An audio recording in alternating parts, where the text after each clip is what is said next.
Am I the a-hole for directly asking my husband's female best friend to respect boundaries and eventually demanding he choose between us? I, 28F, have been married to my husband Jake, 30M, for 3 years, and we've been together for 6. For most of that time, there's been a third person in our relationship, not in the physical or romantic sense, but emotionally. Her name is Mia, 29F, Jake's best friend since college. I met Mia just a few weeks after Jake and I started dating. From the very beginning, it was clear that she was a big part of his life. They had this close, effortless dynamic, the kind where they finished each other's sentences, had inside jokes I didn't get, and shared a history that seemed to bond them more tightly than most platonic friendships I'd ever seen. At first, I tried to be chill about it. I told myself that people can have close opposite-sex friendships, and that it's not a threat to a romantic relationship. I didn't want to be the insecure girlfriend who couldn't handle her boyfriend having a female best friend. So I smiled, nodded, and tried to play nice. But over time, that patience turned into quiet resentment. Jake goes to Mia for everything, literally everything. New job? He runs the offer by her first. We have an argument? He texts Mia for advice before he even finishes hearing my side. When we plan our anniversary dinners, he'll ask her opinion on restaurants or gift ideas. It's like she's his emotional co-pilot, and I'm just the person in the back seat tagging along. I want to be clear. I don't think Jake and Mia are sleeping together. I've never seen any flirty messages, never caught them in suspicious situations. But there's a kind of emotional intimacy between them that feels almost deeper than what I share with Jake. It's this unspoken language between them. Lingering eye contact, half smiles, memories they'll reference casually that exclude me completely. And when the three of us hang out, I might as well not be there. It gets worse. Mia has a key to our house. Apparently, Jake gave it to her years ago when she used to pet sit for him. But she still uses it unannounced. She'll pop in, claiming she thought no one would be home. One time, I walked out of the shower wrapped in a towel only to find her sitting on our couch eating takeout, waiting for Jake. She laughed it off. I didn't. She also likes to reminisce loudly about their college days, inside jokes, road trips, late-night study sessions.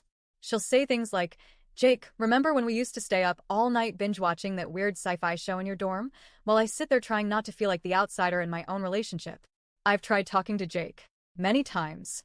I've told him that some of the dynamics in their friendship make me feel left out, even emotionally replaced.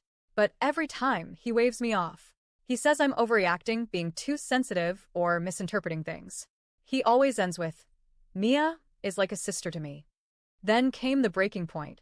We had been planning our 3rd anniversary weekend getaway for months. Just the two of us, no distractions, no work, no Mia. I was genuinely looking forward to it. But the night before we were supposed to leave, Mia called Jake in tears. She had just gone through a breakup, the first relationship she's had in the entire 6 years I've known her. Jake immediately said, "Maybe we should cancel the trip, so I can be there for her." I thought he was joking. He wasn't. I told him that was absurd. She has other friends, and we'd been planning this for months. Then, without any shame, he suggested she could come with us, so she wouldn't be alone. On our anniversary trip, I lost it. We had a massive fight. He ended up leaving to go comfort her that night. I spent our pre-anniversary evening alone while my husband sat with another woman consoling her broken heart. When we finally did go on the trip, he was texting her the entire time to check in and make sure she was okay. I came home from that trip with a decision. I reached out to Mia and asked to meet for coffee, woman to woman. I was nervous, but I didn't want to be confrontational. I genuinely tried to approach her respectfully. I told her that I appreciated how important she was to Jake, but that some of their behavior had crossed emotional boundaries that were making me feel insecure and marginalized in my own marriage. I asked if she could just consider giving us more space as a couple, maybe cut back on the constant phone calls, respect our home as our space, and be more mindful about how their closeness might be affecting me. I really thought I was being mature and level-headed. But Mia didn't take it that way. She immediately got defensive. She told me I was being insecure and controlling. She said she had known Jake long before I came into the picture, and that if I had a stronger marriage, I wouldn't feel so threatened. Then she said something that honestly crushed me. Maybe you should focus on being a better wife instead of trying to control his friendships. When I told Jake about our conversation, he was livid. Not at Mia, at me. He said I had no right to ambush his best friend behind his back. He accused me of being jealous and emotionally manipulative. Apparently, Mia called him sobbing afterward and said she felt attacked.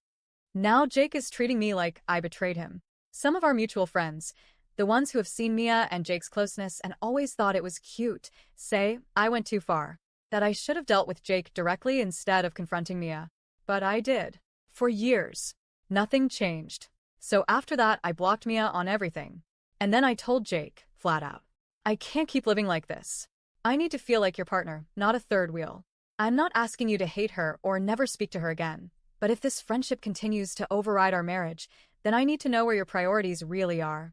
So I'm asking you to choose. He hasn't spoken to me properly since. Things are icy, to say the least. He says I'm forcing him to abandon someone who's like family, that I've made things unnecessarily dramatic, and that if I trusted him, none of this would be an issue.